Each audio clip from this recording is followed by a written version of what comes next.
Cuando la teniente general Verónica Herrera regresó de una cumbre de la OTAN, esperaba un viaje tranquilo a casa.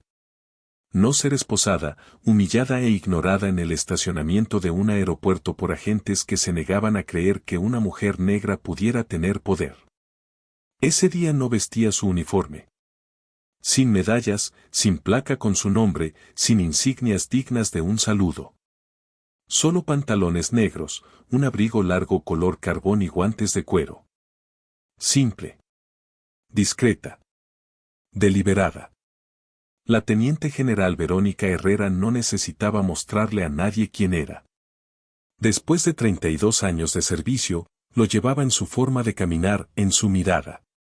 El vuelo desde Frankfurt había aterrizado temprano, alrededor de las 3:45 de la tarde.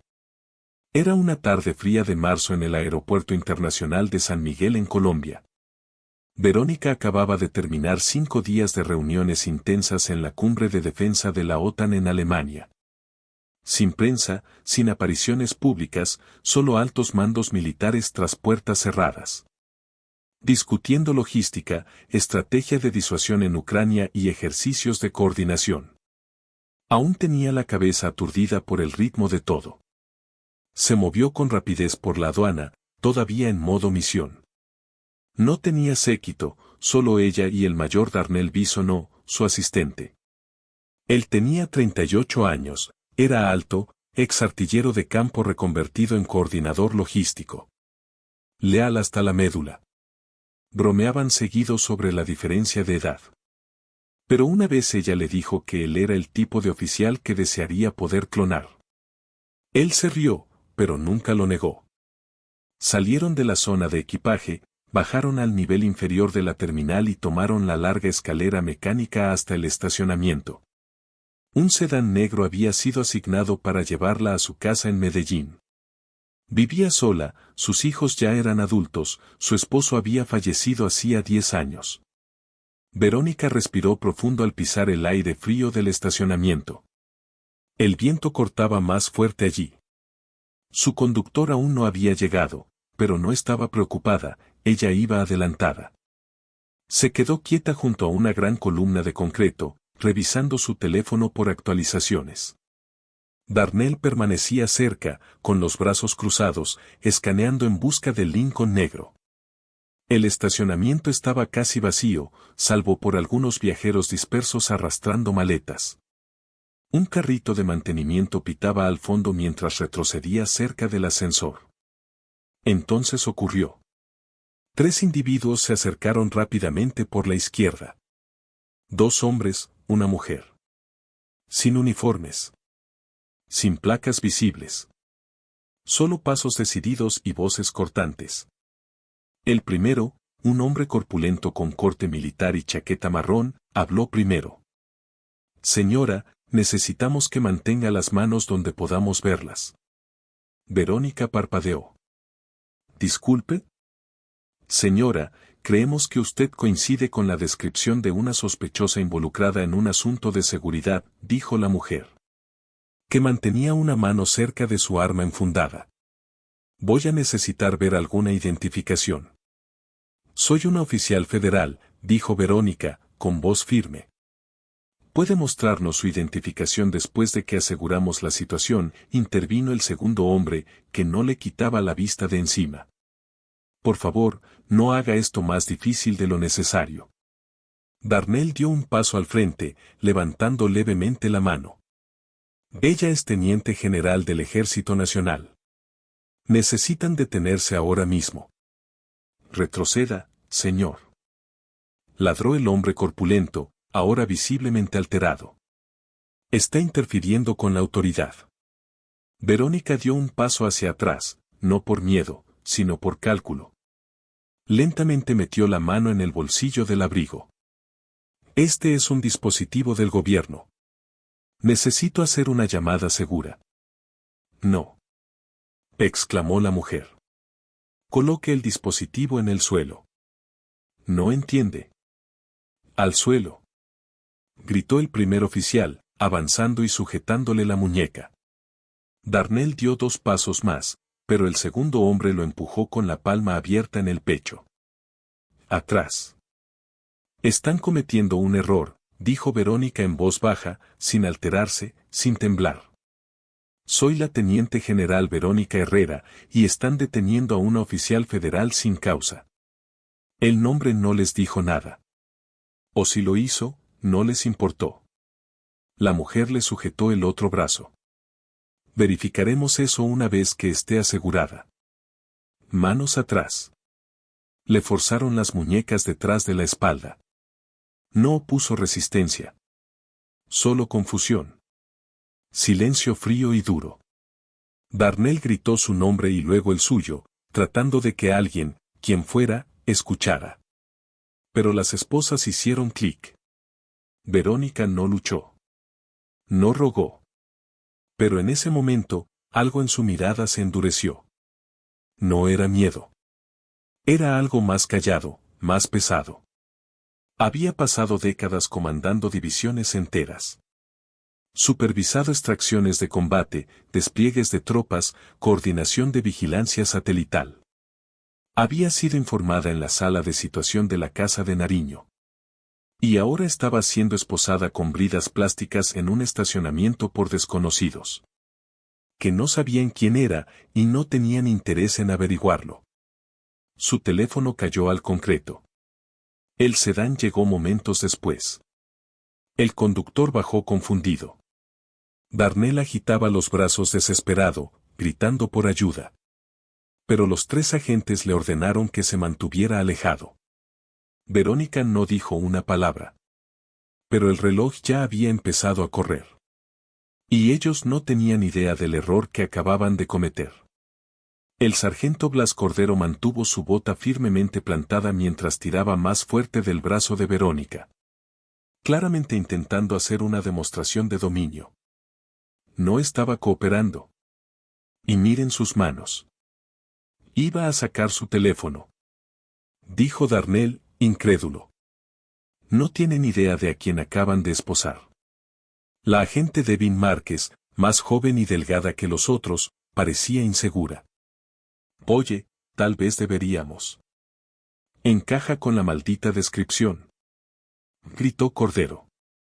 Lo confirmaremos cuando aseguramos el área. La teniente Andrea Tiznado, la única mujer del grupo, se movía con pasos calculados. No hablaba mucho. Solo sacó una libreta de cuero gastada y empezó a anotar. Sus ojos se alzaban de vez en cuando. Fríos. Distantes. Miraba a Verónica como si estuviera catalogando un vehículo, no a una persona. Verónica permanecía allí, con las muñecas firmemente aseguradas detrás de la espalda, los dedos comenzando a entumecerse. No discutió. No maldijo. Pero su silencio decía más que cualquier protesta. Giró levemente hacia Cordero y habló en voz baja y cortante. Le estoy dando una última oportunidad para reportar esto como corresponde. Está deteniendo a una oficial general de las Fuerzas Armadas de los Estados Unidos. Mi oficina lo confirmará en 60 segundos si me deja usar ese teléfono. Cordero soltó una risita, como si ella acabara de afirmar que era la reina de Inglaterra. Ustedes siempre tienen una historia. El rostro de Darnell se puso pálido. Miró a Cordero como si acabara de sacar el seguro de una granada activa. ¿Qué acaba de decir?, preguntó, acercándose un paso. Tiznado levantó la cabeza. Atrás. No está ayudando. Darnell levantó ambas manos. Soy su asistente. Mayor Darnell Bisonó. Están a punto de destruir sus 3 carreras y estoy intentando evitarlo. Cordero le dio un fuerte empujón en el pecho. Vuelve a tu lugar. El rostro de Verónica no se inmutó, pero su voz bajó aún más. Ese teléfono tiene acceso a información clasificada. Está geolocalizado. Mi falta de contacto posterior al vuelo activará un protocolo de seguridad. Mejor, murmuró Márquez, inseguro. Así sabremos quién es en realidad. Verónica lo miró directamente, con una calma peligrosa. ¿De verdad quieres eso? Hubo un segundo de silencio. Pero en lugar de retroceder, Cordero se agachó, recogió el teléfono del suelo y lo metió en su bolsillo. Cadena de custodia, dijo con suficiencia. Todavía no le habían leído sus derechos. Una viajera pasó cerca, confundida al ver a una mujer con ropa de oficina esposada, 3 agentes gritando y un hombre negro intentando explicar. El conductor del sedán, ahora fuera del vehículo, trató de preguntar qué estaba pasando. De regreso al vehículo. Ladró Cordero. El conductor vaciló, pero retrocedió.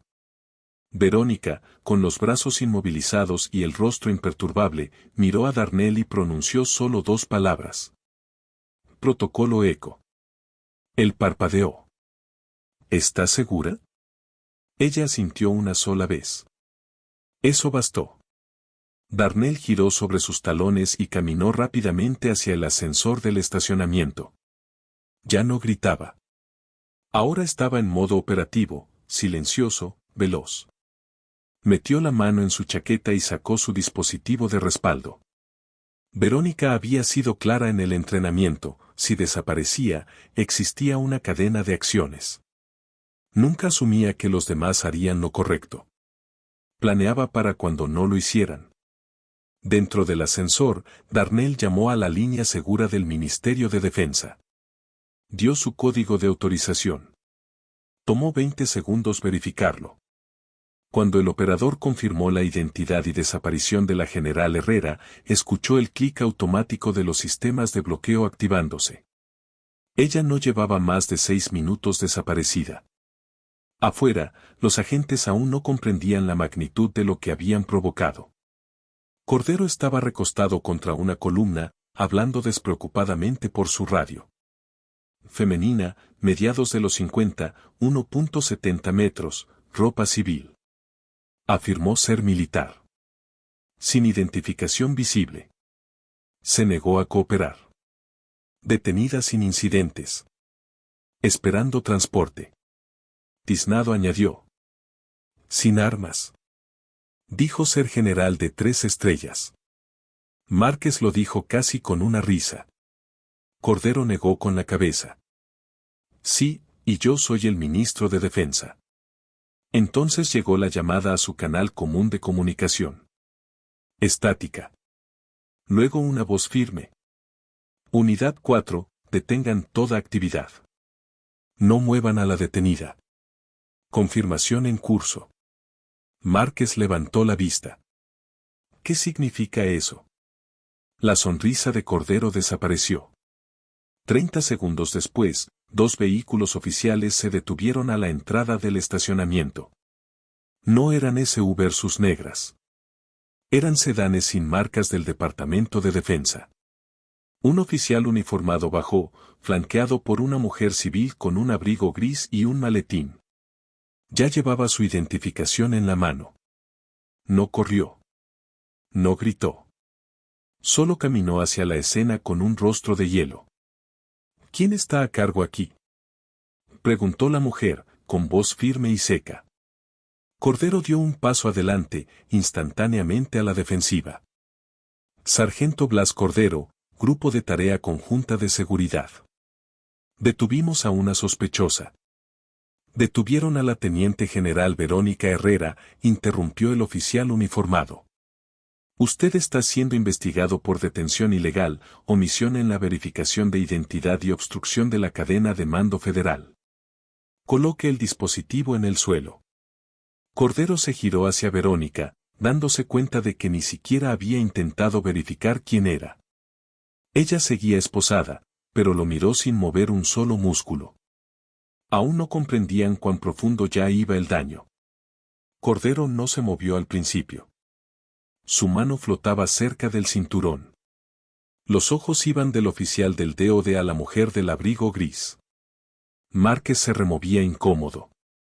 Finalmente, metió la mano en su chaqueta y sacó el teléfono de Verónica. Dijo que era gubernamental, murmuró, levantándolo. Está encriptado, respondió la mujer. Y ahora, comprometido. Usted no tenía autoridad para confiscarlo. Cordero bufó. Actuábamos bajo una alerta vuelo estándar. Sospechosa femenina, con textura media, abrigo negro, pantalón oscuro, posible conexión con un mensajero.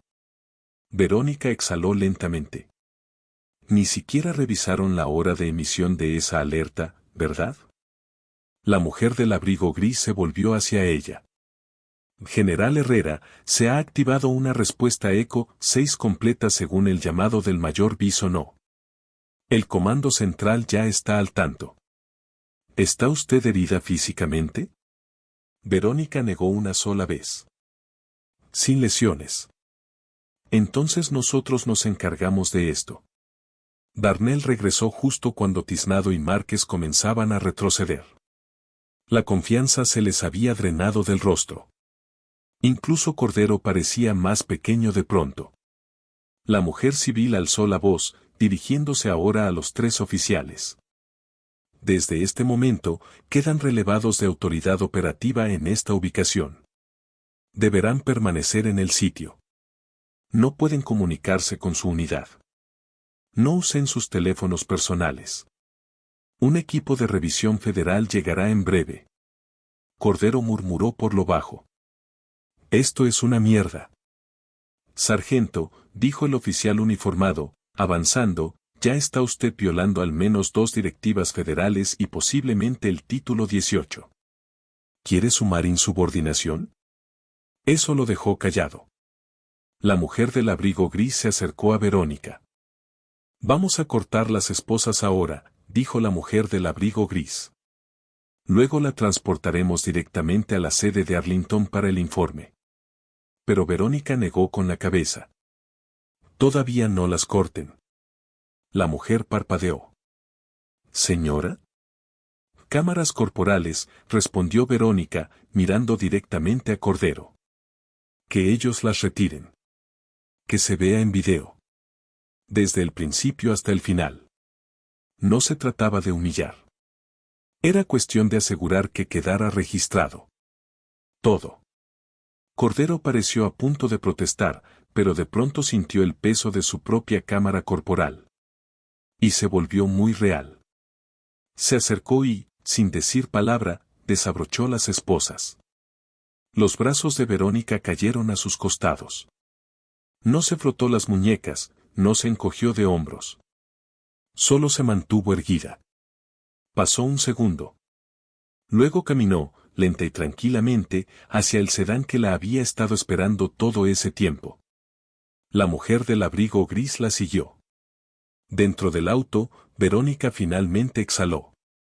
Darnell se acomodó en el asiento delantero del pasajero. Nadie dijo nada durante el primer kilómetro. Entonces Verónica habló. Eco 6. Sí, señora. Se activó dentro de los 90 segundos. Arlington detectó la alerta cuando no confirmó aterrizaje. Bien, dijo, mirando por la ventana. Significa que el sistema funciona. Pero aún así llegaron hasta ese punto, murmuró él. Ella no respondió. No era necesario. En la sede de Arlington, Verónica fue escoltada por una entrada segura. Esquivando a la prensa en la entrada principal. Dentro del edificio, el general Tomás Kincaid, su colega y amigo de años, la esperaba. La corbata deshecha, las mangas arremangadas. Fuera cual fuera la reunión que tenía, la dejó de inmediato. «Ronnie, ¿estás bien?» «Estoy bien», respondió.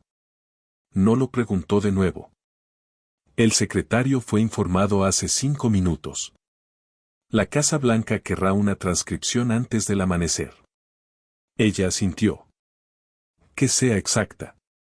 Sin adornos. Estamos preparando un comunicado preliminar, dijo él. Pero si quieres mantener silencio, te respaldamos. No. ¿Segura? No quiero salir en las noticias. Quiero una transcripción verbatim. Mis palabras. Solo si es necesario. Igual se va a filtrar. Entonces que me escuchen a mí, no una versión distorsionada. Más adelante en el edificio, Los investigadores ya estaban recopilando las imágenes de las cámaras corporales. Un analista jurídico anotó que nunca se le leyeron sus derechos Miranda. Otro señaló que ningún agente registró formalmente su detención. La incautación del dispositivo iniciaría su propia línea de investigación. Especialmente porque el teléfono estaba conectado a comunicaciones encriptadas de múltiples agencias. En menos de 2 horas, cada decisión tomada por Cordero y su unidad en ese estacionamiento estaba siendo verificada contra los protocolos federales. Verónica se sentaba en una oficina privada, tomando agua caliente con limón. Lo único que pidió. Su abrigo estaba doblado con cuidado sobre una silla. Un bloc de notas nuevo descansaba a su lado, sin usar. Darnell caminaba por el pasillo. ¿Cree que intentarán maquillar esto?, le preguntó al general Kincaid. Kincaid negó con la cabeza. No si tienen algo de sentido común. Pero afuera del edificio, 3 carreras ya pendían de un hilo. Y el público aún no había visto el video. El sargento Cordero se sentaba rígido en una banca de metal frío. En una oficina temporal cerca de la zona de seguridad de la TSA del aeropuerto. El aire se sentía rancio. Sus manos temblaban sobre los muslos. Márquez estaba en una silla plástica al lado, con los ojos bien abiertos pero en silencio. Tiznado estaba de pie, brazos cruzados, mirando fijamente la máquina expendedora. Ninguno había dicho mucho desde que el oficial del DOD les ordenó permanecer en el lugar. No se les permitió retirarse. No pudieron terminar su turno. Ni siquiera les dejaron hacer una llamada. 2 hombres de asuntos internos llegaron primero. No del departamento local, sino de la División de Supervisión de Fuerzas Conjuntas. Sus placas eran reales. Su tono era más frío que el aire en la sala. Necesitamos hablar sobre lo que ocurrió en ese estacionamiento, dijo uno, sin sentarse. Y les sugiero que sean honestos. Esto ya es más grande de lo que imaginan. Cordero abrió la boca, pero el agente levantó una mano. Ya vimos el material preliminar. No intenten cambiar la narrativa ahora. Vamos a revisarlo cuadro por cuadro. Al otro lado de la ciudad, en la sede de Arlington. Verónica se sentaba en una sala cerrada con 3 asesores jurídicos. Un representante del inspector general. Y su propio abogado militar. Acababan de reproducir el video completo. Sin cortes. Sin ediciones. Sin comentarios. Solo el material crudo de 3 cámaras corporales distintas. Cada una mostrando, desde ángulos ligeramente distintos, el mismo error. Su rostro no mostró emoción alguna. Mientras se escuchaba su voz calmada. Pidiendo identificarse. Solicitando hacer una llamada. Advirtiendo de las consecuencias. Y luego, la parte en que Cordero dice. Ustedes siempre tienen una historia. La sala quedó en silencio. El mayor Darnell Bisonó se inclinó levemente hacia adelante. Mirando los ojos de Verónica. No se movieron. Ni un parpadeo. Pero sus dedos se cerraron con fuerza alrededor del bolígrafo. No dijo nada. No hacía falta. Esa frase en video. Haría imposible que alguien dijera que fue solo un error de procedimiento. El momento en que esa frase llegó a los medios se convirtió en un grito de batalla. Los comentaristas dejaron de hablar solo del video. Ahora hablaban de percepción. De cómo el poder puede ser invisible cuando está envuelto en el color de piel equivocado. De cómo incluso una mujer con 3 estrellas en el hombro y un asiento en los consejos de la OTAN puede ser reducida por el sesgo en un estacionamiento cualquiera. La general Hayes no pidió compasión. No lloró frente a cámaras. No tuiteó ningún hashtag. Simplemente siguió adelante. Pero el siguiente capítulo ya no era sobre ella. Era sobre quien iba a responder por lo ocurrido. El escrutinio no se detuvo en las imágenes. Para la segunda semana, el Departamento de Justicia había iniciado discretamente una revisión completa de la Fuerza Conjunta de Cumplimiento de la Ley. Lo que comenzó como un incidente aislado se estaba convirtiendo en algo mayor. Un patrón. Periodistas e investigadores independientes comenzaron a escarbar. Antecedentes. Registros civiles. Auditorías externas. Todos querían saber quiénes eran esos oficiales antes de encontrarse con Verónica Hayes en ese estacionamiento. El expediente del sargento Blake Cordero hablaba por sí solo. Una década atrás, era considerado una promesa ascendente en la policía regional. Brillante en papel, condecorado en múltiples operativos. Pero los patrones no tardaron en aparecer. En un lapso de 8 años, Cordero detuvo a más conductores afroamericanos y latinos que cualquiera de sus compañeros, por amplio margen. Solo en un año, el 87% de sus detenciones de tráfico involucraron a personas de minorías. Pese a que los datos demográficos del área pintaban una realidad muy distinta. El departamento lo llamó un desequilibrio estadístico desafortunado. Después del incidente con Hayes, nadie se tragaba esa excusa. Un exoficial que trabajó con él le dijo a un periódico local. Tenía una forma muy suya de decidir quién no pertenecía. Y una vez que lo decidía, no había quien lo hiciera cambiar de idea. Luego surgió el memo interno. Filtrado a través de una cadena de correos electrónicos. Un agente había advertido a sus superiores, 2 años atrás, que Cordero mostraba un patrón agresivo con profesionales afroamericanos en zonas de alto poder adquisitivo. Y pidió una revisión más rigurosa. La advertencia fue ignorada. El expediente de Devin Márquez era más corto, pero no más limpio. 4 años antes, fue reasignado temporalmente tras detener a un adolescente que andaba en patineta frente a la entrada de un museo. La familia del chico, muy conocida en la ciudad, presentó cargos. Márquez alegó que coincidía con la descripción de un vándalo reportado 1 hora antes. Resultó que el adolescente había estado transmitiendo en vivo por Instagram todo el tiempo. El video lo exoneró. Fue liberado. Márquez recibió una semana de licencia con goce de sueldo. Y una sesión de reentrenamiento silenciosa. El asunto fue enterrado discretamente. La teniente Andrea Tiznado era más difícil de precisar. Su historial estaba limpio sobre el papel. Sin suspensiones.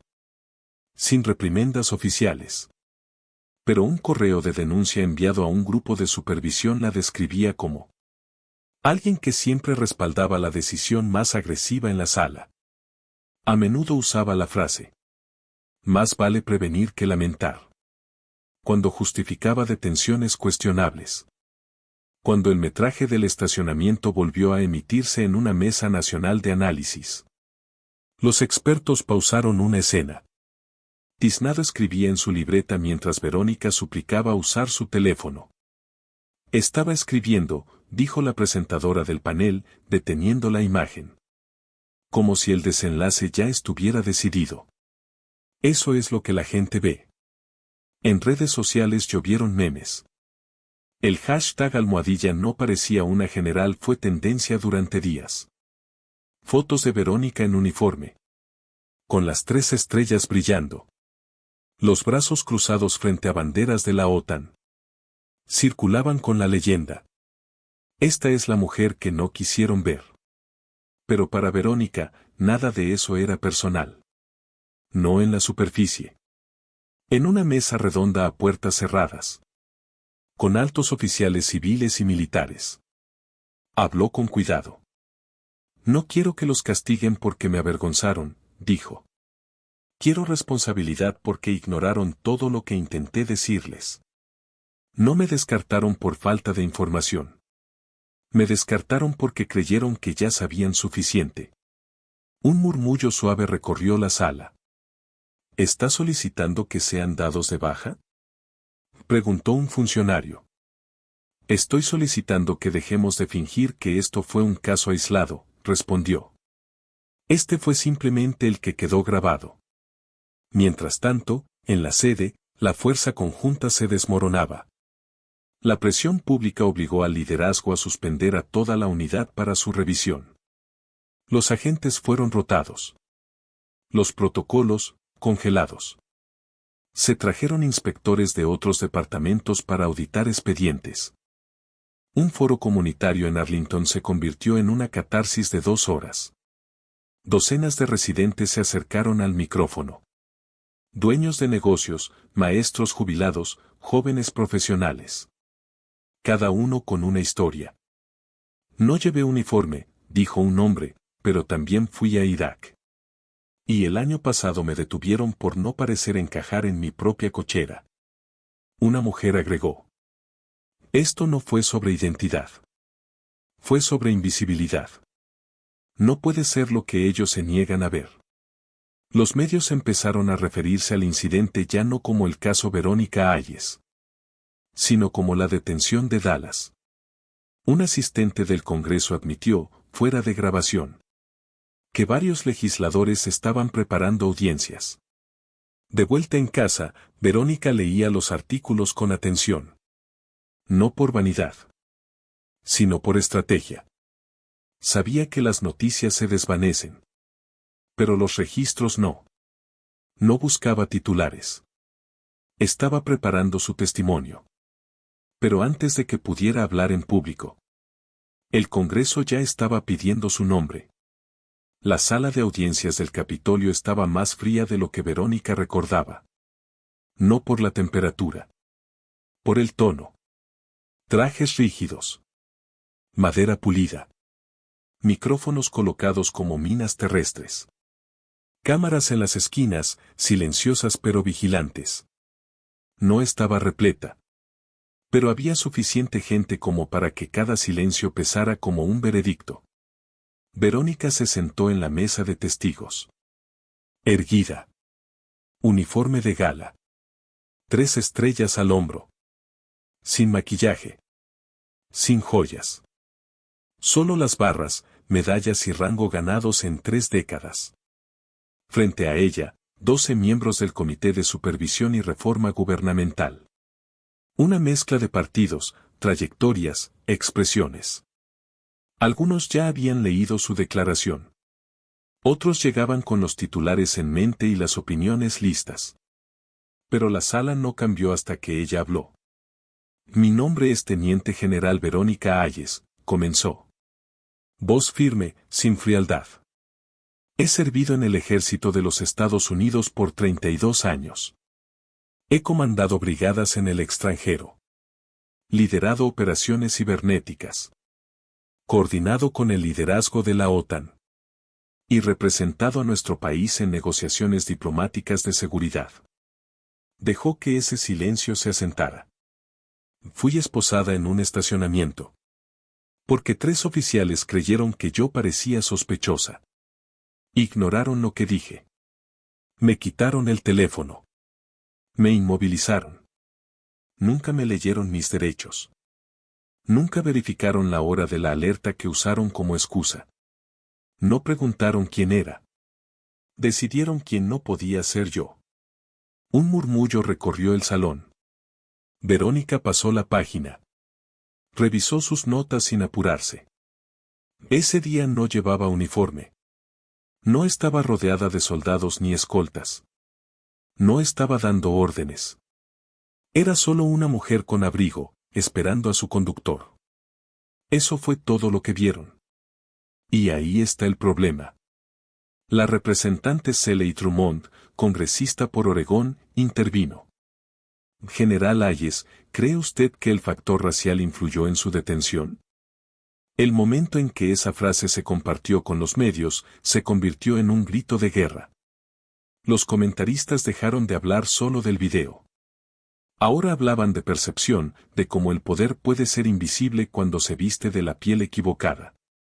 De cómo incluso una mujer con 3 estrellas en el hombro y un asiento en los consejos de la OTAN puede ser reducida por los prejuicios en un estacionamiento. La general Lucía Herrera no pidió simpatía. No lloró en la televisión nacional. No publicó ningún hashtag. Simplemente siguió adelante. Pero el siguiente capítulo ya no era sobre ella. Era sobre quién iba a responder por esto. El escrutinio no se detuvo en las imágenes. Para la segunda semana, el Ministerio de Justicia había iniciado en silencio su propia revisión de la Fuerza Conjunta de Cumplimiento. Lo que comenzó como un incidente aislado se estaba desarrollando en algo mucho más grande, un patrón. Periodistas y organizaciones civiles comenzaron a investigar a fondo. Revisión de antecedentes. Auditorías independientes. Todos querían saber, ¿quiénes eran estos agentes antes de encontrarse con Lucía Herrera en ese estacionamiento? El archivo del sargento Esteban Correa hablaba por sí solo. Una década atrás, se le consideraba una estrella en ascenso en la policía regional. Brillante en el papel, condecorado por su labor en unidades especiales. Pero no pasó mucho tiempo para que surgieran patrones preocupantes. Durante 8 años, Correa detuvo a más conductores afrodescendientes y latinos que cualquier otro oficial de su zona. En un solo año, el 87% de sus detenciones de vehículos involucraban a conductores de minorías, a pesar de que los datos del censo mostraban una demografía muy diferente. El departamento lo calificó como un desequilibrio estadístico desafortunado. Pero después del incidente de Herrera, ya nadie se lo creía. Un exoficial que trabajó con Correa declaró a la prensa local. Él decidía quién no pertenecía. Y una vez decidido, no había forma de hacerlo cambiar de opinión. Luego surgió un memorando interno filtrado. Un oficial había advertido a sus supervisores 2 años antes que Correa mostraba un patrón agresivo con profesionales negros en zonas de altos ingresos. La advertencia fue ignorada. El archivo de David Márquez era más delgado, pero no más limpio.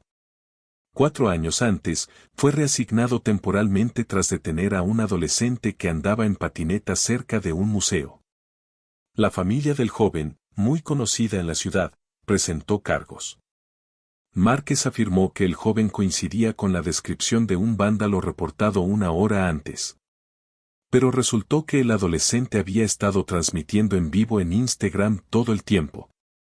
Fue liberado. Márquez recibió 1 semana de licencia pagada y una capacitación silenciosa. El caso fue enterrado por el departamento. La teniente Andrea Tizón era más difícil de ubicar. Su historial estaba limpio. Sin suspensiones. Sin reprimendas oficiales.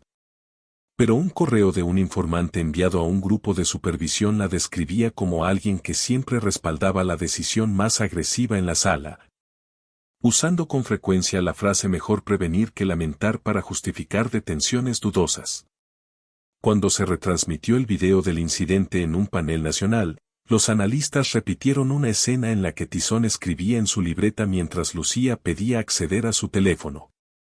Estaba escribiendo, dijo el presentador, pausando el clip, como si ya supiera cuál iba a ser el resultado. Las redes sociales reaccionaron. Se compartieron memes. Almohadilla no parecía una general fue tendencia durante días. Fotos de Lucía en uniforme completo, con sus 3 estrellas brillando, los brazos cruzados frente a las banderas de la OTAN, circularon con el texto. Esta es la persona que no vieron. Pero para Lucía no era algo personal. Al menos no en la superficie. En una reunión privada con oficiales militares y civiles de alto rango, habló con cuidado. No quiero que los castiguen porque me avergonzaron. Quiero rendición de cuentas porque ignoraron todo lo que les dije. No me desestimaron por falta de información. Me desestimaron porque creyeron que ya sabían suficiente. ¿Está solicitando que sean retirados del servicio?, preguntó un funcionario. Estoy solicitando que dejemos de fingir que esto fue un caso aislado. Esto fue solo el caso que ustedes vieron grabado. Mientras tanto, en la sede, la fuerza especial colapsaba. La presión pública obligó a suspenderla. Se reestructuraron los equipos. Se congelaron los protocolos. Llegaron auditores externos. En un foro comunitario en Ciudad Juárez, Los residentes hablaron durante 2 horas. Maestros jubilados. Profesionales jóvenes. Dueños de pequeños negocios. Todos con historias similares. Yo también fui a Irak, dijo un hombre, pero el año pasado me detuvieron frente a mi propia casa porque mi auto no coincidía con el vecindario. Esto no se trata de identidad, añadió una mujer, se trata de invisibilidad. No puede ser lo que ellos se niegan a ver. El alcalde, que hasta entonces había permanecido mayormente en silencio, finalmente ofreció una rueda de prensa, acompañado por líderes comunitarios y jefes de las fuerzas del orden. Prometió una revisión completa de los protocolos de detención a civiles. No podemos entrenar el juicio fuera de una persona, dijo, pero sí podemos exigir consecuencias cuando ese juicio falla sistemáticamente. En un auditorio cercano, estudiantes de secundaria veían la conferencia durante su clase de formación cívica. Varios levantaron la mano y preguntaron a su profesora. ¿Eso le podría pasar a cualquiera? ¿Incluso a una general? La respuesta no fue reconfortante. Pero fue real. Y en esas aulas, salas de estar y oficinas, algo había cambiado. Y no había marcha atrás. Lucía Herrera nunca planeó convertirse en un símbolo. No era su misión, ni su vocación. No organizó marchas ni compartió hashtags. Pero cuando el video llegó al pueblo, algo se transformó. Lo que vieron no fue solo un instante de irrespeto. Vieron un patrón. Uno que reconocían. A veces, con dolor. Comenzó a recibir cartas. Cientos al principio. Luego, miles. Algunas escritas a mano, otras mecanografiadas. Unas manchadas con lo que parecían ser lágrimas. Venían de veteranos, maestros, enfermeras, pequeños empresarios, jueces retirados. Personas que nunca la habían conocido, pero que sabían exactamente lo que ella había enfrentado en ese estacionamiento. Una carta llegó desde Sonora, escrita por un sargento técnico de la Fuerza Aérea. Señora, saludé a generales durante 22 años. Cuando vi ese video, se me revolvió el estómago. No solo por lo que le hicieron a usted, sino porque sé que si hubiera sido yo, ni siquiera me habrían dejado hablar. Usted mantuvo su posición con más disciplina de la que la mayoría puede soñar. Otra llegó desde Medellín, enviada por una adolescente. Mi mamá me mostró su historia. Usted me hizo sentir que quizás no necesito cambiar lo que soy para tener poder. Solo necesito ser paciente, inteligente y mantener la calma. Gracias. Lucía leía cada carta lentamente. No porque necesitara validación, sino porque cada palabra le recordaba cuán grande se había vuelto el impacto. En redes sociales, la discusión maduró. Lo que comenzó como furia se convirtió en reflexión. La gente compartía historias de haber sido confundidos, juzgados, ignorados. Un hilo en X, antes Twitter, reunió a más de 12.000 personas contando momentos en los que fueron vistos como menos de lo que eran. En aeropuertos, tiendas, salones de clase, incluso en tribunales. Una ola silenciosa de comprensión comenzó a crecer. No era lástima performativa. Era reconocimiento. Incluso dentro de la policía, las reverberaciones no cesaron. El capitán Jerónimo Soto, coordinador de entrenamiento policial en Guadalajara, publicó un video tras la audiencia de Lucía. Cuando vi ese video en el estacionamiento, no vi un error. Vi una mentalidad. Una peligrosa. Si entrenamos a nuestros agentes para que reaccionen antes de observar, ya hemos fallado. A ellos. Y a las comunidades que juramos proteger. El video se volvió viral. Poco después, academias policiales en Monterrey, Santiago y Valencia añadieron módulos obligatorios de recalibración de sesgo. Menos teoría. Más entrenamiento en escenarios reales. La grabación de Lucía se convirtió en estudio de caso en una conferencia en Barcelona. Un profesor de la escuela Kennedy la llamó el efecto Herrera. Donde el poder está presente, pero se le niega solo porque no llega en el envoltorio esperado. Lucía no asistió a la conferencia. No lo necesitaba. El trabajo ya se movía sin ella. Pero no todas las respuestas fueron tan profundas. En algunos rincones de Internet se tejieron versiones distorsionadas. Publicaciones anónimas decían que el incidente fue montado, o que exageró lo sucedido con fines políticos. Unos pocos, pero ruidosos, cuestionaban por qué alguien de su rango no mostró su identificación de inmediato, ignorando que lo había intentado varias veces. Lucía lo esperaba. Cuando desafías la forma en que otros ven el mundo, algunos harán lo que sea para fingir que no lo hiciste. Aún así, por cada publicación enojada, había docenas más reflexivas.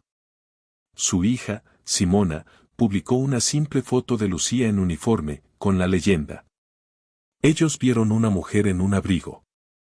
Yo veo a una mujer que construyó un imperio sobre el orden y la integridad. Su error fue pensar que tenía que alzar la voz para probarlo. La publicación fue compartida más de 1 millón de veces. En rincones tranquilos de América Latina, peluquerías, pasillos escolares, estaciones de metro, la gente seguía hablando. Y a diferencia de otras historias virales, esta no desapareció en una semana. Incluso los comediantes nocturnos la mencionaron. No como broma, sino como desafío. Uno dijo: imagínate esposar a alguien que probablemente puede autorizar un ataque con drones. Y pensar que tú eres quien tiene el control. La risa que siguió no fue de alegría. Fue de incomodidad. De esa que te hace pensar. Lucía siguió adelante. Regresó a los informes. Asistió a reuniones clasificadas. Aconsejó a jóvenes oficiales. Su rutina no se detuvo. Pero quienes la conocieron desde entonces la vieron diferente. No porque ella hubiera cambiado, sino porque por fin vieron lo que siempre había estado ahí. Y sin embargo, Lucía tenía algo más por hacer. Y no era para la prensa, ni para el ministerio, ni para un titular. Era personal. Era finales de la primavera cuando Lucía Herrera regresó al estacionamiento. No por la prensa.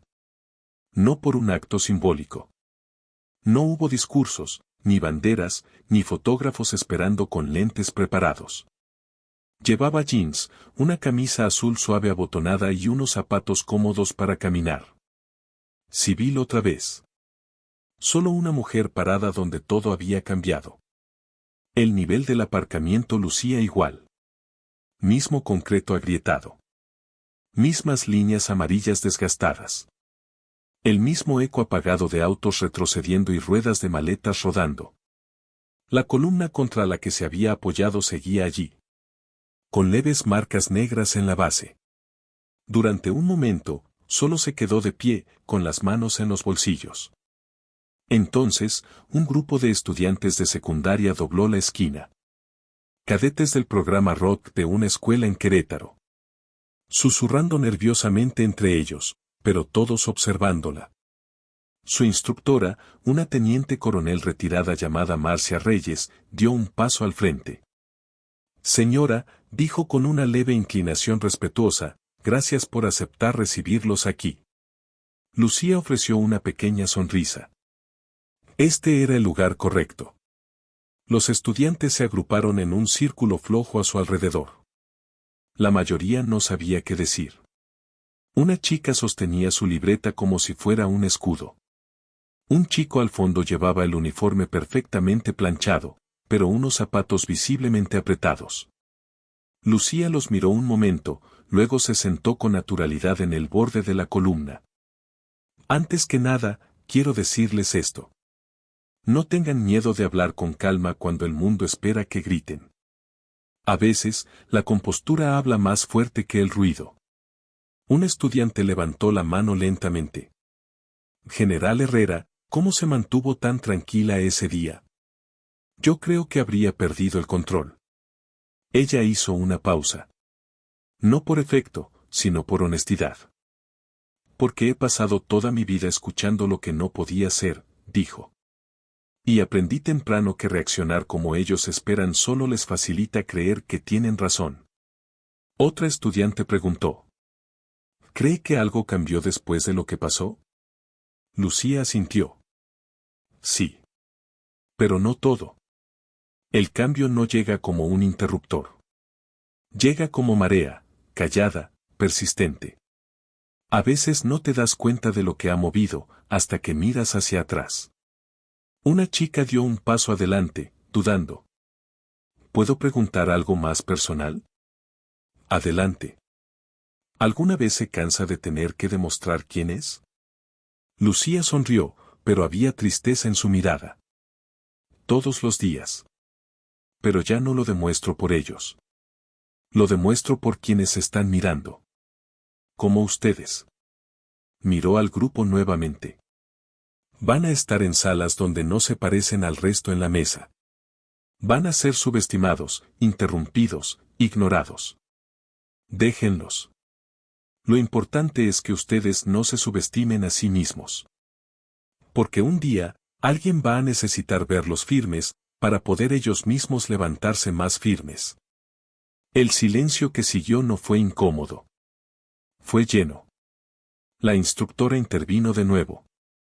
¿Le gustaría guiarlos por la escena? Lucía se puso de pie, hizo un gesto suave hacia la columna.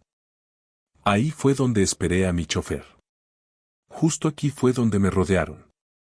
Esa cámara lo captó todo desde allí. Se agachó brevemente, señalando unas marcas tenues en el suelo. Aquí fue donde cayó mi teléfono. Ese sonido, lo recuerdo más que las esposas. Era el sonido de algo siendo descartado. Los estudiantes permanecieron en silencio. Pero aquí está lo importante, continuó, poniéndose de pie. Ese día no borraron mi poder. Solo revelaron sus propios límites. Se volvió hacia ellos. No tienen que gritar para ser fuertes. No tienen que demostrar su valor ante quienes están decididos a no verlo. Pero sí necesitan saber quiénes son, mucho antes de que otros intenten decirles lo contrario. Cuando terminó la visita, los estudiantes salieron del estacionamiento con un tipo distinto de postura. Algunos le estrecharon la mano. Uno la saludó formalmente. Lucía no lo corrigió. Se quedó un momento más después de que se fueron. No para revivir el momento. Para recuperarlo. Esa noche, sentada en su terraza trasera en Puebla, con una taza de té caliente entre las manos.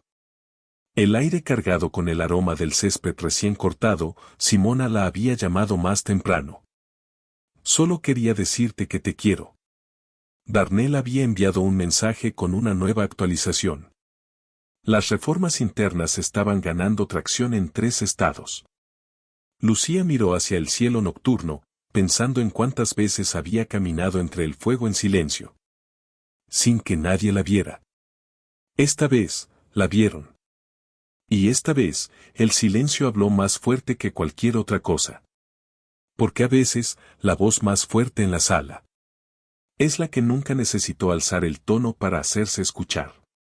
Si esta historia te conmovió o te hizo pensar 2 veces sobre tus suposiciones y sobre cómo tratamos a los demás, compártela. Sigue la conversación. Porque allá afuera, todavía hay alguien que aún no ha sido visto.